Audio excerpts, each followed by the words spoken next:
I'm creating the prologue to the game, the overall game, which is set in the British Library, and the player's deposited in a room,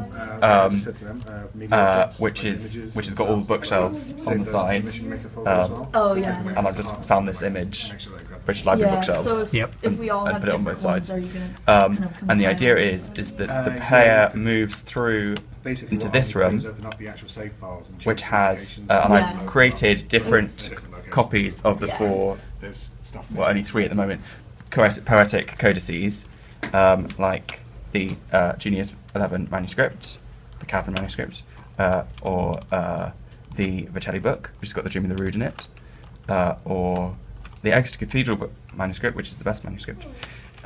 I'm not biased. And there's a nice candlestick, because that's what you want.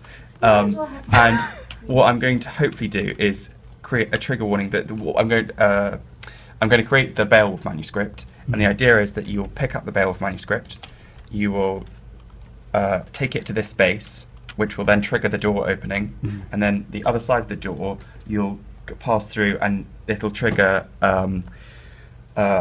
voice recording of Richard reading the opening of the poem, and that will be the ending of the mini game. What's your experience of making a video game with these texts? You know these texts quite well, don't you? Yeah, from a literary studies point of view. Yeah. I mean, you read them and you study them and you write essays about them and all the rest, and you pass exams. And Yeah.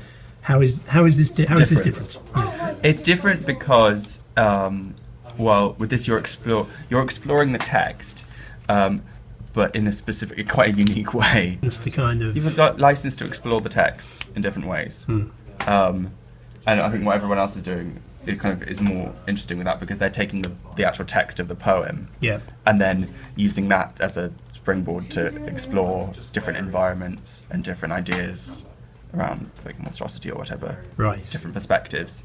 Yes, you're doing something a bit different. I'm doing that. What I'm doing is just. You're kind well, I think this bit will be. What I want to incorporate into it is sort of an understanding of manuscript culture and contemporary editorial practice.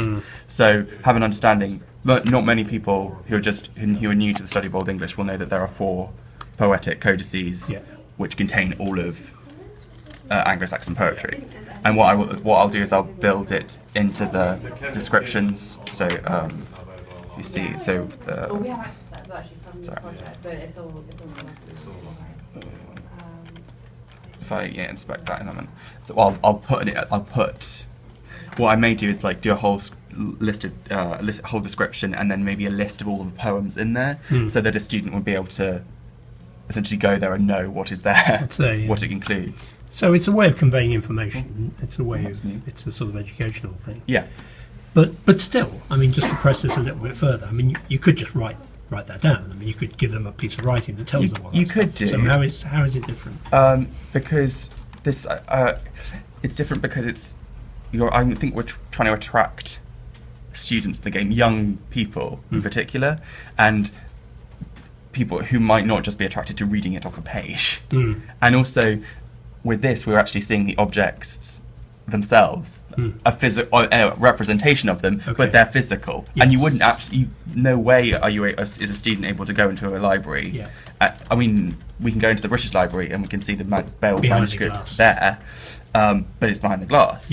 These actually representations of the books are physical. We can, as the character, we can pick them up, and that's quite exciting. So it's a physical material kind. Yeah, physical. It's even though it's a virtual reality, it's ironically closer to the manuscript than you're ever actually going to get as a student. Yeah.